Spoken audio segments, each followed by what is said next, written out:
In&Out with Professor Yalman this week from RadioTEDU Studios. No, not the RadioTEDU Studios, but from TED University, BA 447 Perception Management class at TED University Ankara campus. We're here and we're doing something for the first time. We're having a podcast in a broader way with our fellow students who are taking this course at TED University, and the course is called Perception Management.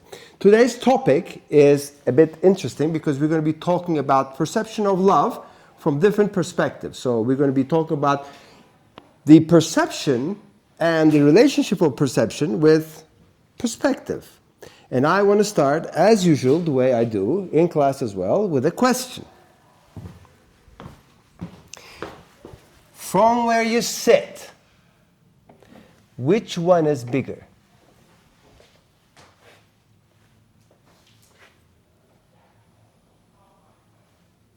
From where you sit, which one is bigger?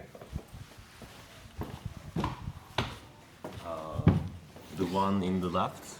At the left. The one in the left. Yeah, according to me. Why? Because I see that left one is full, but the other one is like half empty. So if it's half empty, it's bigger? Relatively to its weight, yeah, I think. But relatively to its height? It's not. So perspective and perception requires a certain definition. Which one is, do you think, more fresh from the place you look at it? Yes? If looking at it from this perspective, I would say the fresh one is the one that was untouched. It seemed more untouched. So where does this come from? From what perspective do you think untouched is more fresh and touched is dirty? Or Because it's more new. so new is fresh. Yeah. What if I said the one which is open is from the date a week ago and the bottle which is closed is from last year? Then it will change, obviously. So information changes our perspective as well. Now today we have covered the perception of love. Okay?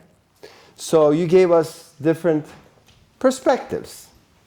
You said it's patience. And when I said fill me in patience, you said it's experience, and experience could be negative, therefore it's upsetting, therefore it triggers the feeling of anger, and therefore the outcome is still worth it in terms of the experience, so it becomes positive. So the entire circle started from negative and ended up in positive. And we defined it as life. So the perspective of love and its perception is related to our experiences.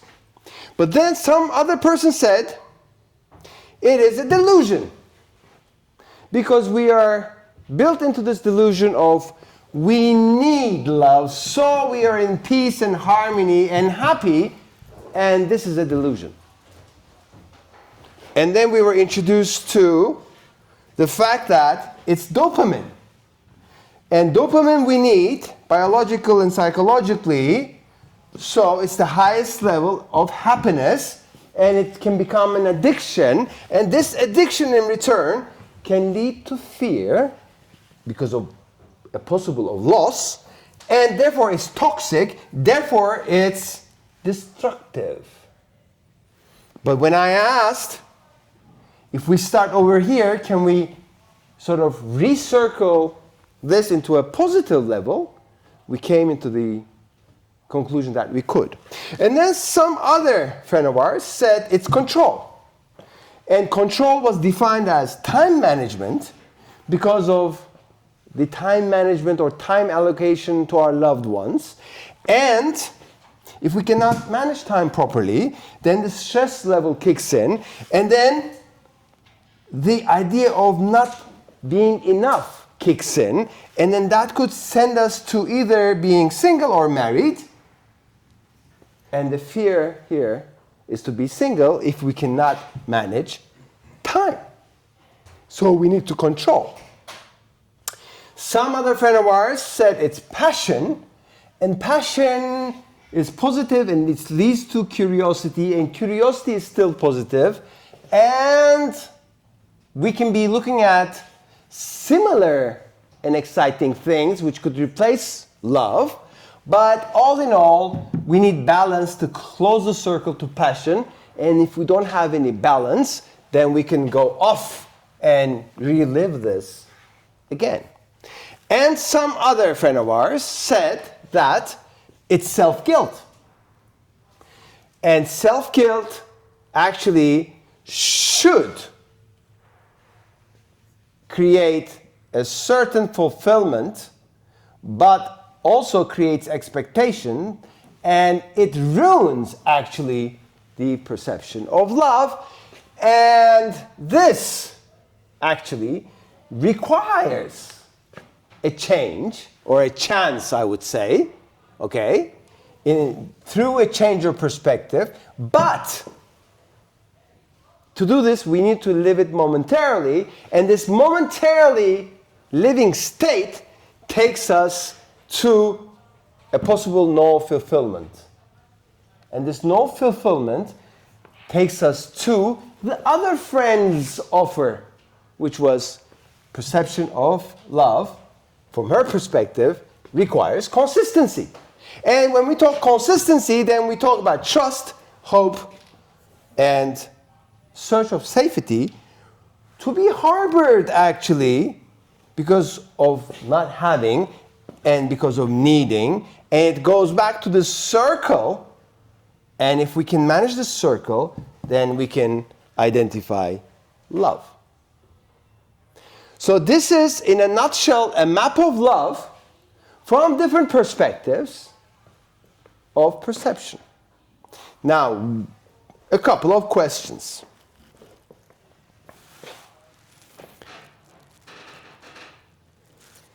When you look at it, is this reality or you?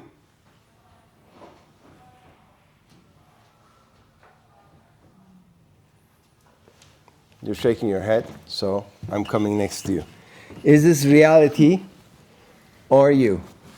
Actually, these are my friends' opinions, so I'm not gonna say about it. But love for me, it's about the emotion. Emotion when you feel sad or happy. So it makes me curiosity about that. So this means for the me. I think. So this is actually can be a reality or momentarily reality of the outcome of class, but it doesn't necessarily, from your perspective, your reality.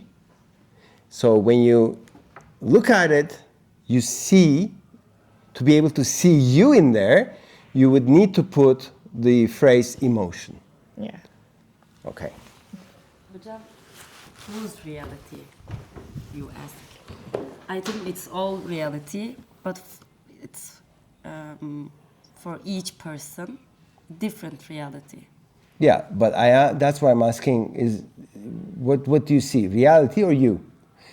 And she said, I don't see me. For me to see me, I need emotion in there. Okay, I think it's reality. Okay, you're saying reality because you were involved in it, that's why? No, but these are all the feelings and the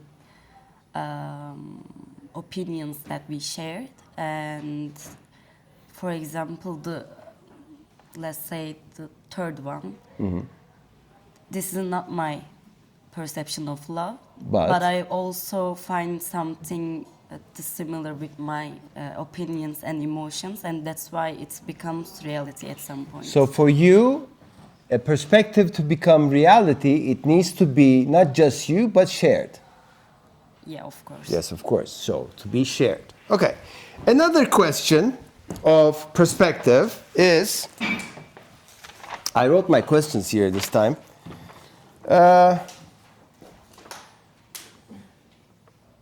Why we see it so different?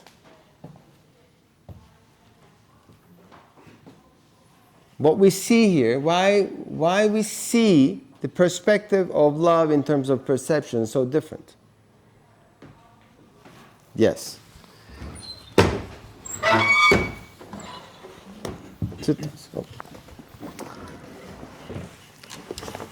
Because like in our lives we experience lots of different things and we learn lots of different things, so it makes us conclude or perceive this kind of topics from different perspectives. I would say something like that.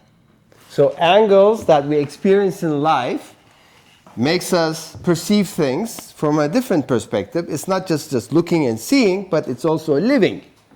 So we have emotions, we have shared, we also have something called living in it. Okay, another question.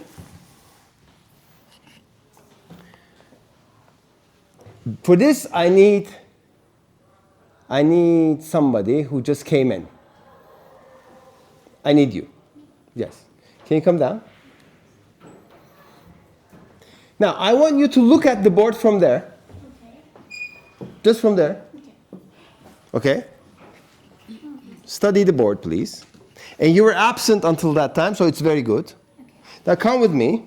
It will take time. It doesn't matter. Come with me and look at it from here. Okay. Closer. Start from here? Yeah, just look at it from here. Take your time.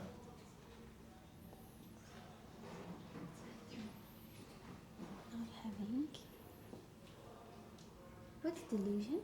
Delusional, right? Yeah, just look what you see. Okay, now we go up again. Okay. We go up again. And we sit here together.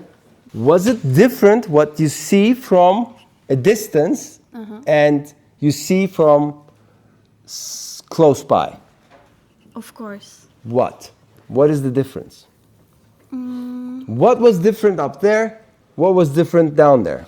Actually, it's because of my focus. In there, I was much more focused, but from far, I wasn't. So being focused and the distance Yeah, is related to our perspective of perception? might be. Might be. And also, you wanted me to be the part of it. And in there, I was not actually into the class, like outside of the class. I was. That's it. Okay, then I want to alter my question into a second stage, which is, if I give you time from this distance, does the focus align itself and become steady, so there's more meaning in what you see? Actually, there is no. It's not düzenli değil. It's not. If it has a structure, it might be much more beneficial for me to understand it. But right now, I think it's not like that. So you're saying you need focus, and even if you're given the time and the same spot of focus, Yeah. you need structure to understand it, and Yes. this is not structured for you. Yes. Yes. So, perspective of love, in terms of accumulating into a perceptive level, not only we need focus, but we need actually a proper structure here for it to sort of sink in a perspective level. Yes. Okay, very nice. Thank you. Can I go there? Yes, you can go there. I have another question.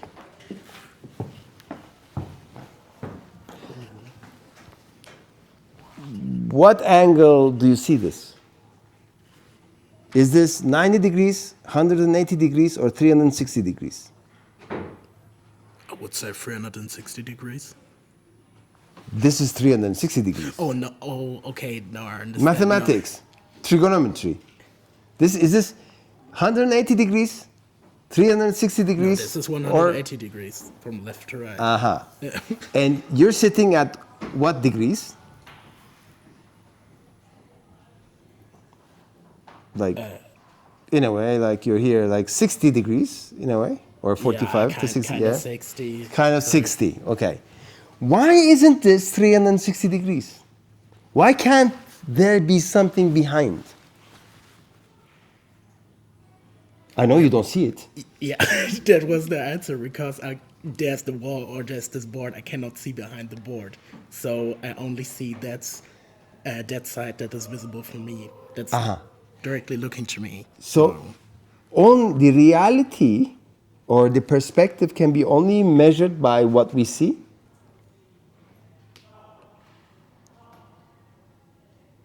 Yeah, I think so, but it's not all. It's not all what we see. It's also what we can imagine or what we guess. What else can be there? So it's not only what we see. It's okay. our So imagination as well. the imagination part, does that bring the additional 180 degrees, which is lacking? So to complete to 360 It degrees. could lead to that, but I think it's not always like that. So it's relative. Yeah, it's relative. Okay. Who looks at this and sees beyond? Not 360 degrees, but beyond. There's another depth to it. Anybody? Who sees beyond this? A perspective which does not exist maybe in our real life. I can actually. Okay. Do you think love, the perception of love, can it be beyond what we see? Of course. Tell me. Actually, I mean, I can see it behind the wall, but Okay, you can see behind the wall. What do you see behind the wall? it's actually looking to the Kurtuluş Parkı, and we. Oh, you see that, you said that you see that behind the wall, the destination looks at a park called Kurtuluş, okay, in Ankara. And the name of Kurtuluş is freedom or escapism, whatever. So therefore, love is equal to escapism or freedom? I think it must be freedom, but sometimes it can be escapism. So beyond the wall, there is a park, and it's called Kurtuluş, which is freedom, Yes. okay, or escapism, whatever you want to call it. And you're saying that's what I see, and maybe the perspective that I want to bring to love is this. Yes. I think it must be freedom. Must be freedom. Yes, but sometimes. But a lot of people call love captivity as well. Actually, today she is so realistic. I think that. Actually, I see the beyond too, because our perspectives, our minds, our moods, every day by day, it's changing. So we can add something, we can quit something in there. So it's like that. Okay. So because you're changing, this Yeah. changes as well. Yeah. And actually what is beyond this is change. Yeah.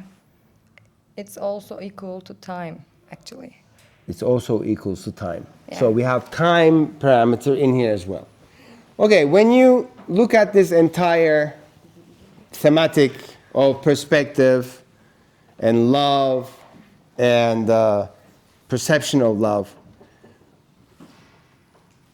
who looks at this from an angle of humanity? Who looks at this from an angle of spirituality? Anybody who looks at this and says, this is spirituality, that, rather than the regular humane touch.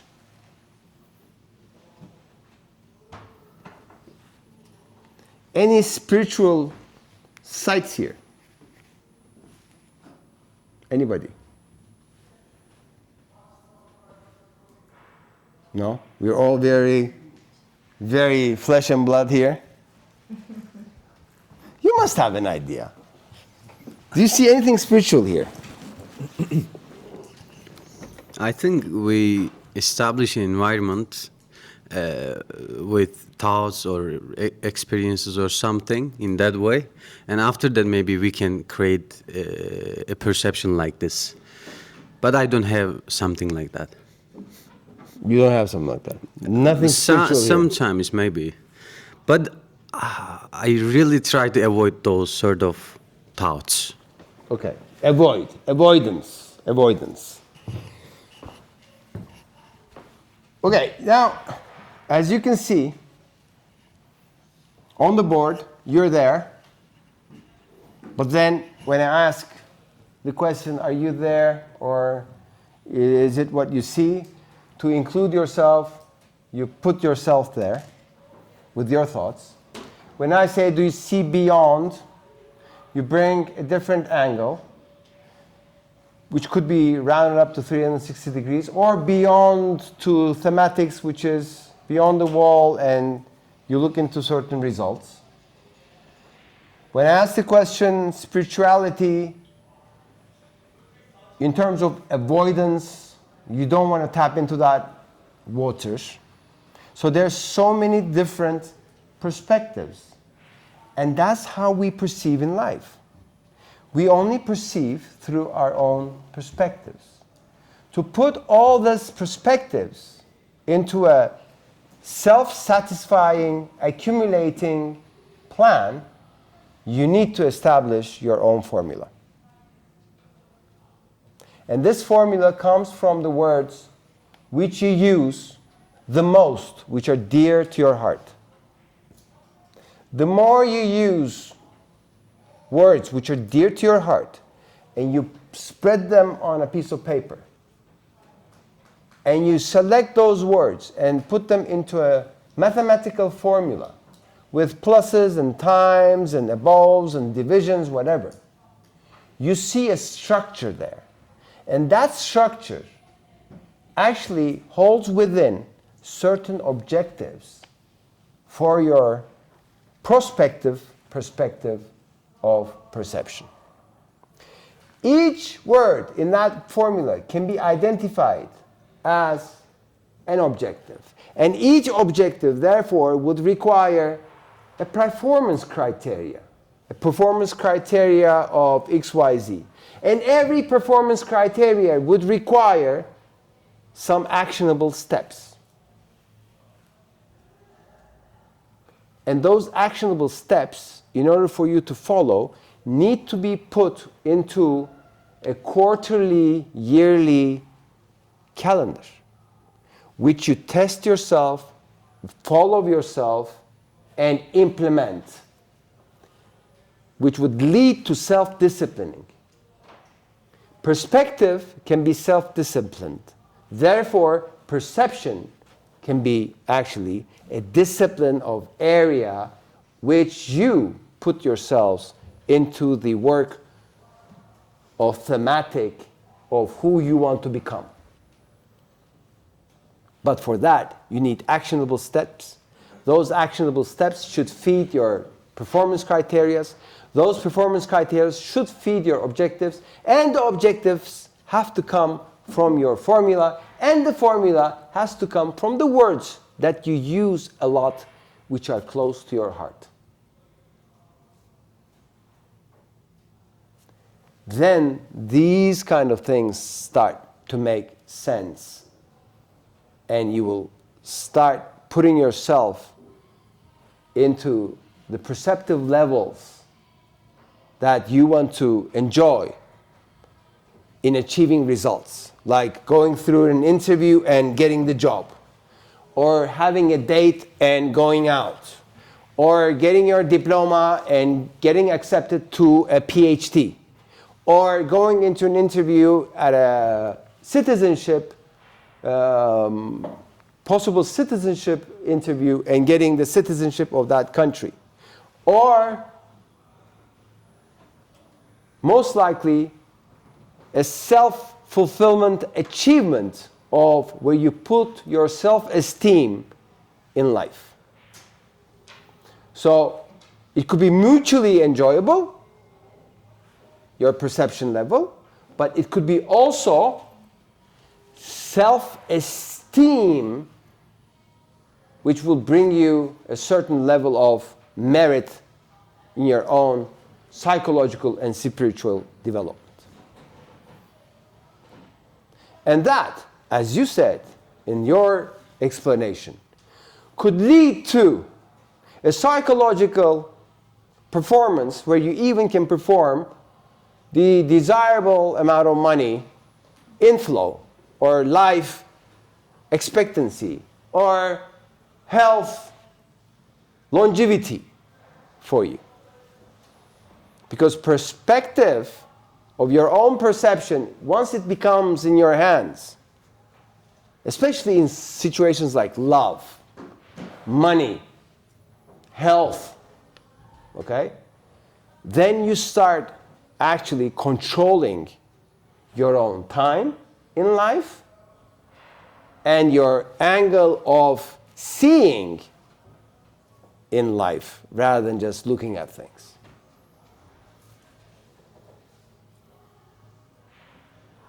Any questions? In and Out with Professor Yalman from RadioTEDU in class podcast this time from University TED at Ankara campus with the perception management class. Here we are at the end of our episode. Keep on listening to us. Don't make anything become your expectations, as I always say.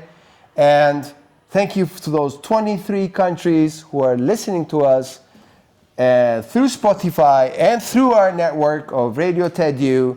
Follow us on LinkedIn, follow us on Spotify, follow us on Instagram. We're here for you, trying to answer more and more questions. In and Out with Professor Yalman from RadioTEDU, Ankara studios at TED University. We'll see you in our next episode.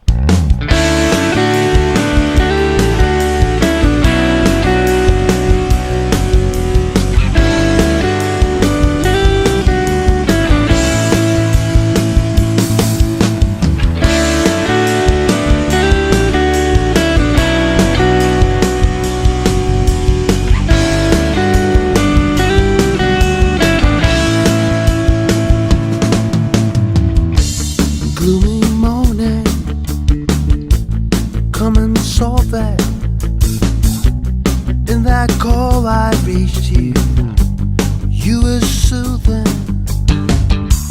This upcoming, just a sure thing.